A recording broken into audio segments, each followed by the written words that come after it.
They say winning ain't everything. Well, we don't have them type conversations over here, man. Had that conversation with the losers. We trying to win at everything we do. Even in the loss, we don't see defeat. We see a lesson learned. Straight up.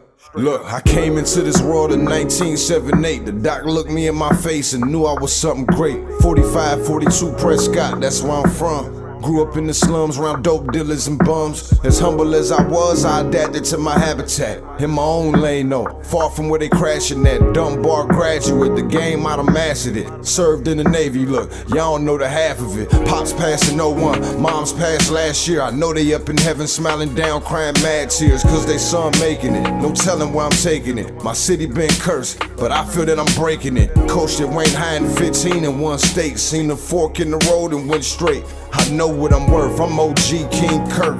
Brooklyn Nets gaming crew legend, let's work.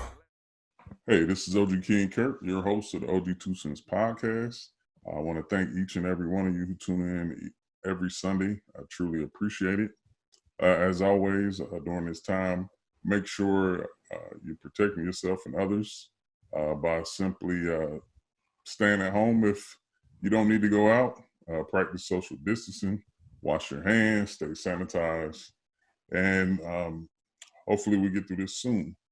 Today's episode 16, the man from Cashville. I wanted to put a little twist on some of the titles of my podcast episodes. Definitely, this is a fan favorite for me, Larry Ridley. He's a native of Nashville, Tennessee. TV sportscaster and host at SNY TV New York. He attended Middle Tennessee State, played wide receiver from 1994 to 1998. He's currently been a host for Madden and NBA 2K live events. He is now also the host of EsportsXTRA, a show that I've been participating with him on as well. Definitely has a ton of awards that I found out as I researched them. Regional Emmy Award at WAPT News, Best Sportscaster in the State at WAPT, nominated for Best Sportscaster at WHDH News. I was quite intrigued when I found out about that. Definitely grateful that we crossed paths. Without further ado, Larry Ridley. OG, what's up, man? Talk to me, bro. Not much, man. Glad you can do the show. Definitely been inspiring to me along my journey in the world of broadcasting and entertainment. Just to get right to it, just tell us a story and how you got to where you're at today. Before I get started, man, you are one of the permanent co-hosts on EsportsXTRA. Let's correct the record, man. I want to strike that down right now and insert this part. He is one of the premier co-hosts on EsportsXTRA, permanent co-host on EsportsXTRA. But yeah, man, roots, man, from let's also correct the record, man. It's the Ville, baby. That's what we call it, the Ville.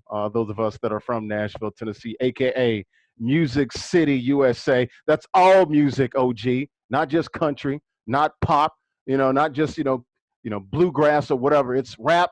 It's all that good stuff. Hip hop, everybody. They go there to record and perform. So I'm from Nashville, baby, aka the Ville. I guess you can call it Cashville. They say that on some rap songs and things of that nature. But born and raised there, moved to Lexington, Kentucky for high school. So I went to high school in Lexington, Kentucky at Henry Clay. In the shadows of Rupp Arena, University of Kentucky. Played football there. Played my junior year. Then my senior year, we had a new coach.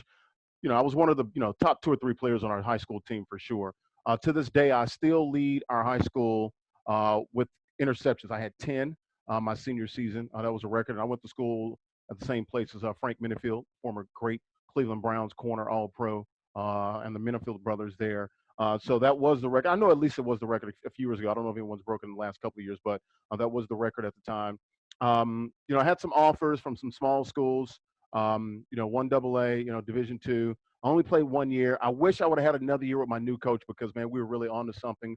But decided that I had some some looks at Eastern Kentucky, Moorhead, Murray State, University of Kentucky. Wanted to go to University of Florida. That was my dream because during that time, the early '90s, of course, they had Steve Spurrier, the fun and gun, throwing that rock all over the place. Man, that's where I really wanted to go, or maybe University of Tennessee. Didn't work out.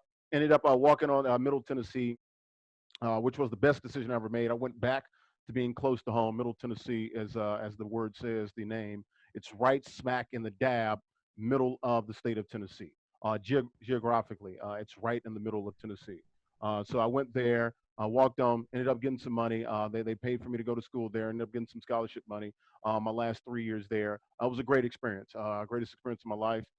We were the team that took that university to Division One, so that was fun. I played with some great quarterbacks. Jonathan Quinn played a long time in the NFL, Jacksonville Jaguars, Chiefs, Bears. Then I played with Kelly Holcomb to this day. The last quarterback to take the Cleveland Browns to the playoffs was my quarterback, my freshman year, Kelly Holcomb. That was 2002, I believe. Threw for like 500 yards and 5 TDs, over 400 yards and 5 TDs in that game, and they lost to Pittsburgh. So Cleveland Browns fans will remember that as they show all those pictures and the names of the Cleveland Browns starters since they came back in 1999. Look, great time. I started a couple of years. My sophomore and junior year was the number 3, number 4 receiver. My senior year did not start at all. But I was on all special teams. I played a lot. Got in, a little bit here and there, a few series here and there on offense. But we had some stud receivers. I like to tell people Tyrone Calico. He was a freshman. My senior, he was a freshman, and he started out on the defensive side of the ball, playing outside linebacker. So on the scout team, he was going up against me. We were the 1s and 2s. And, you could clearly look and say, okay, the guy played receiver in college, in high school and quarterback. They're clearly going to realize that dude is 6'5", 235 pounds and runs a 4.3. You probably can use him somewhere else besides the damn scout team. So that happened. And, of course, he became a big-time pro athlete. I think first or second round pick of the Titans. Great NFL career until he tore up his knee. Had the big touchdown against the Patriots in that run. Almost knocked the Patriots out of the playoffs that year. One of the coldest games ever in NFL history, 2004. Against the Patriots. Also Kendall Newsome, a couple other guys that all went pro. Celicio Sanford went to the Bears. He was a pro athlete. So we had 3 guys that went pro in my receiver room. So I knew I wasn't going to play a lot, but I knew going in, being 5'10", 180 pounds. I actually got the Middle Tennessee 150 pounds. So I put on 30 pounds when I was in college. That I wasn't gonna play professionally because you can see it, man. Like I was good enough to play, good enough to get some money, good enough to get a scholarship, good enough to play, but to go to that next level, man, when you're that size, I always tell people you need to be like Antonio Brown special. You need to be the fastest damn thing on the field, literally on both rosters. You need to be, if you're 5'10", 180, you need to run like a 4.2, 4.3, 4.4 bare minimum. And I was a 4.5 guy. I was quick in the slot, but like straight line speed, very average. Quick for a lot of people, but Division I top end speed, pretty average there. So I knew, look, what am I going to do? My senior year, I knew I wasn't starting. I wasn't playing as much as I liked. It was, nice still being a part of the team. I lettered, 2 or 3 years, and I had fun. But I knew broadcasting was going to be my goal. That's what I wanted to do. My mom's. She went to the University of Kentucky. She went to Fisk University as well in Vanderbilt.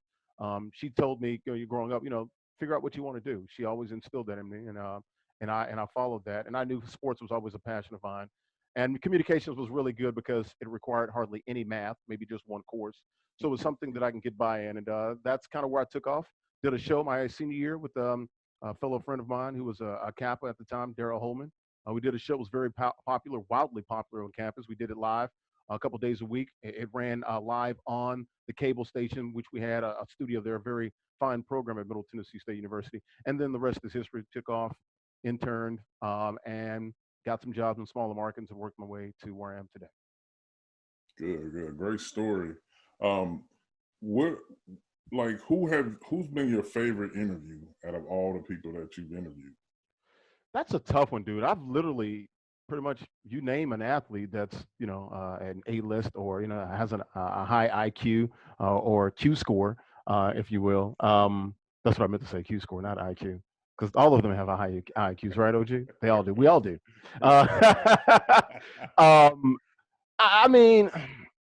Just one of your more unique ones. Unique? Your favorite. Andy Roddick, we played poker one time at the Hard Rock Casino. That was my story, to go play poker and play in this tournament with Andy Roddick in Miami. That was pretty cool. No one else has done that. Memorable was Paul Pierce. I'll never forget Game 2, NBA Finals. I believe this was 2008. Maybe it was 2010. One of the finals they played against the Lakers. The Celtics come back. They win that game. They tie the series. Now they're going back to Boston. They feel pretty good, like, all right, we're going to close this thing out or whatever. And it's a scrimmage. You can imagine. NBA Finals, a lot of people there, national media, everyone's there. People asking questions. We're trying to get questions, and it's just hard. Pierce didn't talk at the podium, so it's at his locker. So he's literally with 50 to 100 cameras and media members around him. And I'm trying to get into the question. And finally, he says, no. My man back there, Larry, you got a question. And he pointed me out directly in front of the national media to let me allow me to answer some questions, and ended up responding with great answers for us that we could broadcast. That was pretty special. So, Tom Brady and the Big Three, probably the most memorable interviews. Tom Brady, to get him one-on-one is something special, man, with no one else around.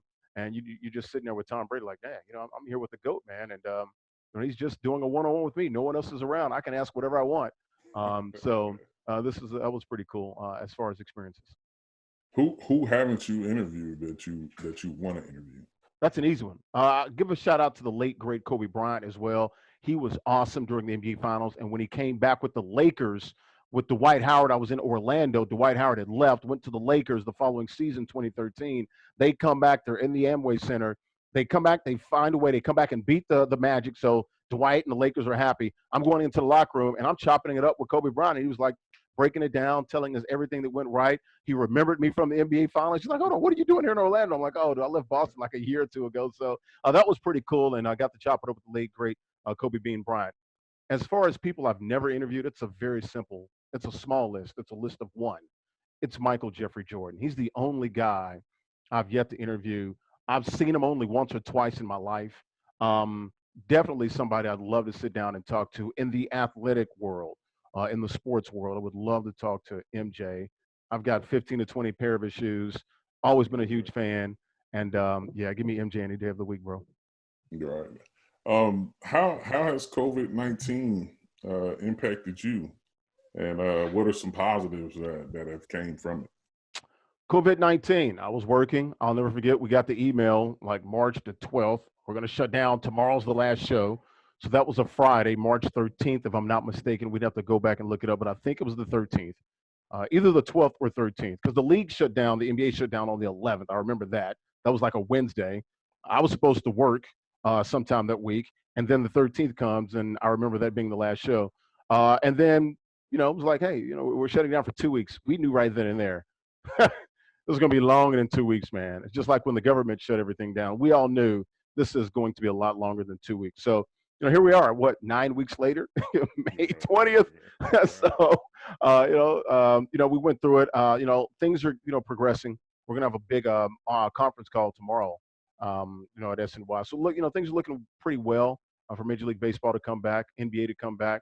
Hopefully they can work things out with the NHL as well. So, we knew that coming in, that was going to be something tough to deal with. But it also opened up opportunities, as you were asking a minute ago, to do some other projects that I'd had sort of tabled, if you will, or didn't have time to sort of delve into or get into. Working with my partner, Kevin Mamuzet, founder of Compete Forever. We've been together for 4 years now. We do a lot of live events, Madden, NFL events, and 2K events as well. And we always wanted to do, some shows, a lot, at least a weekly show about esports and real sports. So that's why we called it, and I came up with the term EsportsXTRA, because in Miami and Boston, as the sportscaster there, our shows also, Miami, Boston, our sports show on Sunday nights in Miami with Drew Rosenhaus, and in Boston with some other guys, it was called SportsXTRA. And there's a lot of shows across the country. They're all called SportsXTRA, these local 30-minute shows that you get, extended versions of sports locally in those markets. I think the SportsXTRA here in New York, if I'm not mistaken, I think with the Fox station. So I just said, hey, EsportsXTRA, that's easy. And Coach K was like, all right, done. We don't have to think about that anymore. So we got, came up with the plan and rolled it out, got a logo and everything. And we said, look, we're going to talk mainly traditional sports, but we're going to have some segments for esports and whatever, is topical of the day. We're going to talk about it, but it's important for us to, our motto is put the sports into esports, right? That's what we want to do. So we're big advocates, if you will, OG, of the sports sims games, Madden, NFL, NBA 2K, FIFA, games of that nature. I'm a little bit of a fan of Rocket League. I'm a fan of Rocket League because at NBC Sports, which is the parent company of SNY, I've been able to host for 2 years, be a reporter and a stage host for Rocket League Championship Series, or the Universal Open, hence the word Universal from NBC.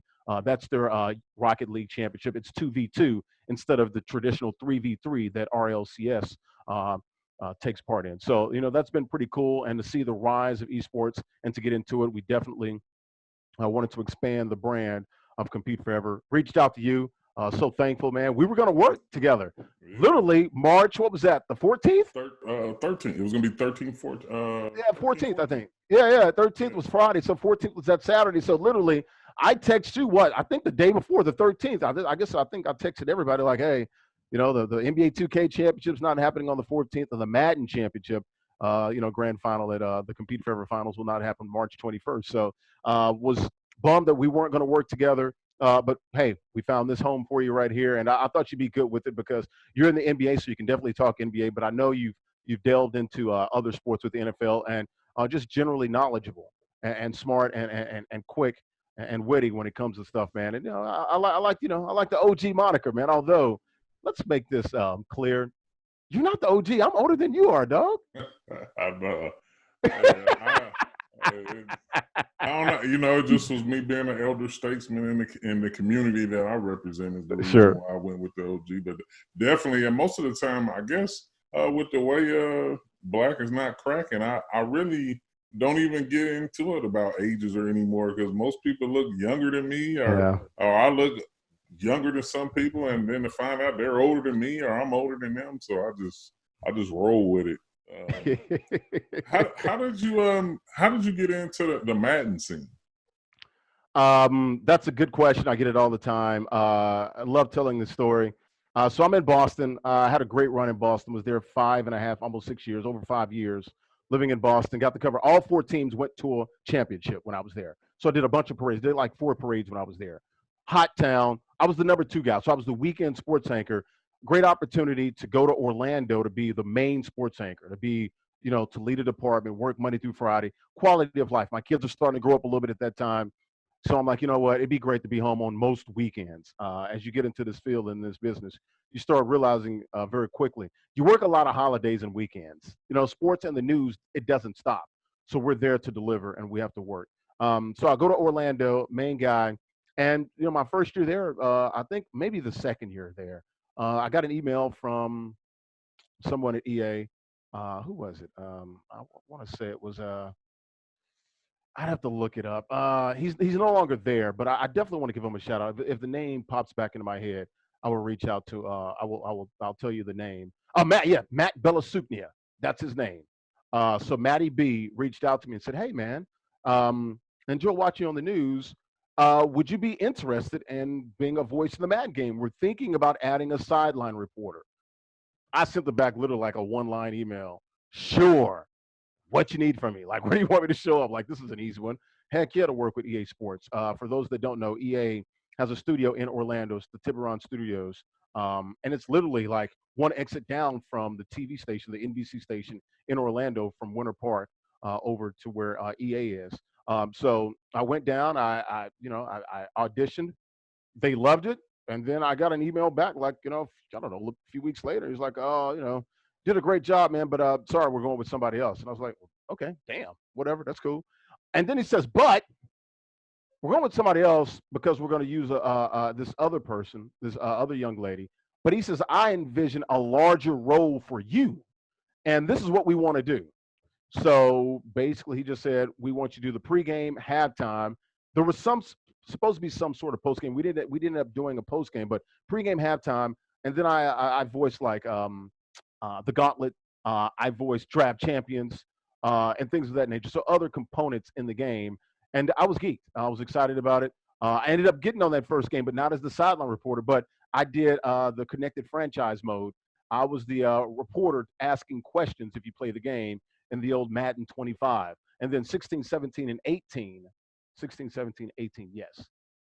Yeah, 25. No, 15, 16, 17, 18. The next 4 games, that's when the advent of the pregame and halftime show came into play with that. And it was great. I got to work with Jim Nantz and Phil Simms. That was totally cool, to hear some of those guys and to hear them, working with them and to hear them as they tossed to me and things of that nature. So that was pretty cool. And then, getting to work, of course, with the great Charles Davis and Brandon Gaud. And the last 2 years I was there, 17 and 18, was pretty special as well. So Phil Simms and Jim Nantz for 3 years and 2 years with Brandon Gaudin and Charles Davis. So it was a great time. I got to meet the guys at EA. They were tremendous. Couldn't thank them more.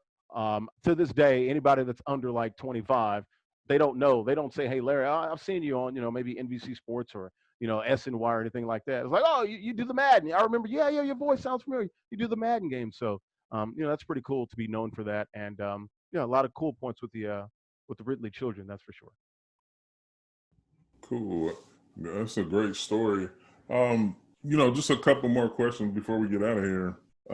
Basically, what advice would you give to anybody up and coming that's looking to get into broadcasting?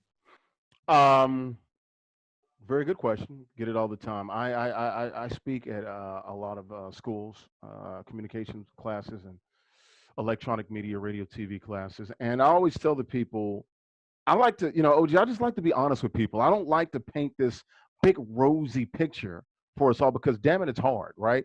It's a hard climb, but it can be done. And the things that I like to impart on the this upcoming generation: be versatile, be flexible. There's a thing called multimedia journalism now. A lot of things are online or digital or streaming. You got MMJs, multimedia journalists. You got backpack journalists. You got one-man band. So you got to be able to do all of it. Like, the days of, coming in and being this big-time anchor, those days are pretty much over. So you got to be versatile, be flexible with what you do, and also versatile in what you know as well, and prove your worth. There's a lot of candidates in this field. As you can imagine, being in sports, you're in it, entertainment, news, athletics, you name it. I call it, convergence of entertainment. It's all there. It's very competitive, right? Everybody wants to do it. Everybody thinks they can do it. It all looks easy, man. Just show up, put on a little makeup, and talk some sports, right? Well, you got to be trained. There's some keys to this. You got to be able to write, and you got to be able to deliver and perform in an intelligent way, be concise, and be able to broadcast instead of narrowcast. So, the writing's important, and your delivery, of course, is important. But I always tell the younger people, be versatile. And the other big thing, OG, is it's not about all the no's. I got told no a bunch of times, trying to get my first job, trying to get my foot into the door.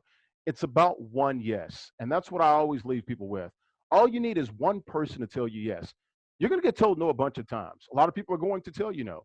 But it's about that one person that believes in you and gives you that opportunity and gets you that foot in the door that we're all looking for, and you can take off there. My first job, I worked in Hopkinsville, Kentucky.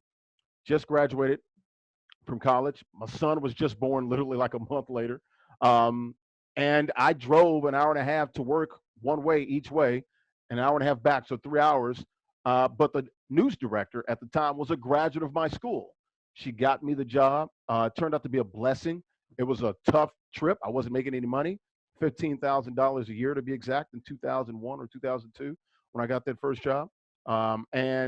But it was worth it. It was worth every damn headache that I had because I got to anchor 3 shows a day, 5 days a week, sometimes 4 shows a day. So that's 15 to 20 shows a week. I got fast and I got good so quickly. I was only there for 6 or 7 months, and I ended up going to Jackson, Mississippi, was there 2 years. Boom, then you get the big time, and I went to Miami, a top 10, top 15 market, was there with Dwayne Wade, Shaq and those guys. So those guys won the title. Got to hang out with Shaq to this day. I still know Dwayne Wade and those guys still to this day. Had fun there. Then went to Boston, top 5 market, Now you're making really good money. You're in the hottest sports town in America besides maybe New York. And at that time, it was the hottest sports market because, if I'm not mistaken, since 2001, I think Boston has, 10 titles, 11 titles in the last 19 years, I think. Let's see, the Patriots have 6, the Red Sox have 4, the Bruins have 1, and the Celtics have 1. So that's 12, if I'm not mistaken, in the last 18, 19 years, since 2002. So the last 18 years, they have 12 titles. So that is the city of champions. And that, then, of course, it got me looks, at ESPN. I interviewed at NFL Network, and got me the job at SNY TV, the largest regional sports network, which is seen across the country on DirecTV and also Dish Network. So give me some opportunities. My mom gets to watch me on TV in Nashville because she's got DirecTV. And, I'm blessed. But I always tell people that just look for that one yes. Be versatile in what you're doing. And, just believe in yourself and, fellowship. Join some of these organizations, National Association of Black Journalists, RTNDA, whatever association that you can find, be a part of that. Join those groups and, fellowship and learn more about it and go out there and do it. Put out your content, damn it. Don't listen to anybody. Keep putting it out there and getting better at it. Get some feedback and keep striving for greatness because we're all excellent in our own little way and we can all definitely make it. So that's what I would tell everyone that's watching and listening. Man, you dropped a lot of nuggets in there, and that's what I look for. Like I said, my whole brand is about positivity, motivating, and inspiring. And definitely, you do that for me, and I'm sure many of people who admire and watch you do what you do it very well. I'm gonna be forever grateful and for you extending yourself out to me to be a part of EsportsXTRA and beyond. So I definitely want to say thank you, and I truly appreciate it. No, brother, man, you there, dude. You got a permanent co-host spot. So actually, you know what? Let's get ready. We got a show to do here in a minute. Will do. Just before you go, social media, how people Sure. follow you and get in touch with you. At Mr. Larry Ridley. That's MR and my name, Larry Ridley, Ridley, all one word, Mr. Larry Ridley, on Twitter, Instagram. I have a Facebook fan page and LinkedIn as well. I'm on there as well. So if you need to get in touch with me, holler at me. I'm always eager to respond to everyone and look forward to taking any questions or connecting with each and every last one of you guys. Thank everybody who tuned in for this episode of the OG2CENTS Podcast. Just always remember, the OG2CENTS is never a personal attack against anyone or anybody. It's just my personal experiences and those of around me. Follow the OG2CENTS Podcast now on Anchor. I pretty much took the RSS feed from Podbean and moved over to Anchor, providing a lot of different opportunities with that. Still on Podbean though. So it's Anchor, Podbean, Apple Podcasts, Spotify. Just check those out. Whichever one you choose to listen to is perfectly fine with me. Also follow the OG2CENTS Podcast on social media, Twitter, Facebook, and Instagram. Follow myself on social media at OG King Kurt. You can also go to www.ogkingkurt.com. It's pretty much a one-stop shop for everything OG King Kurt and the OG2CENTS Podcast. I want to thank my team, Dave at the 2K Zone, Strider Visuals, and Box Graphics for consistently sharing my vision with the OG2CENTS Podcast. Be ready for next week's episode. Should be a good one. Jennifer Cobb, former NFL cheerleader for the St. Louis Rams and Los Angeles Rams. She's doing some great things and she wants to come on and share her story, and I'm definitely inviting her. So be on the lookout for that. And just remember, if it makes sense, it's an OG2CENTS. OG out. Let's put this work in, fellas. And much, much, much love to the entire 2K community for always showing me love. Without y'all, we wouldn't be here. Yeah.